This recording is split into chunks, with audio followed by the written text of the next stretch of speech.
Spanish ফুটবলের ইতিহাসে প্রথমবারের মতো মাঠে বর্ণবাদী আচরণের জন্য ৫ জন দর্শককে দোষী সাব্যস্ত করা হয়েছে। ঘটনার শুরু ২০২২ সালের ডিসেম্বর মাসে, যখন রিয়াল মাদ্রিদের তারকা ফুটবলার ভিনিসিয়াস জুনিয়রের প্রতি বর্ণবাদী গালাগাল করা হয় রিয়াল ভায়াদোলিদের মাঠে। মজার বিষয় হচ্ছে, এই দলটির মালিক ব্রাজিল ফুটবল দলের লেজেন্ড রোনালদো। আদালত এই ঘটনাকে হেইট ক্রাইম বা বিদ্বেষমূলক অপরাধ হিসেবে স্বীকৃতি দিয়েছে।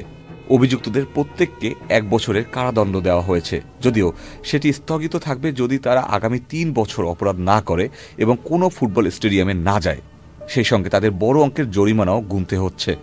যমুনা ইলেকট্রনিক্স ঈদে ডাবল খুশি অফার সিজন 3, যে কোনো পণ্য কিনলেই পাচ্ছেন নিশ্চিত ঈদ উপহার।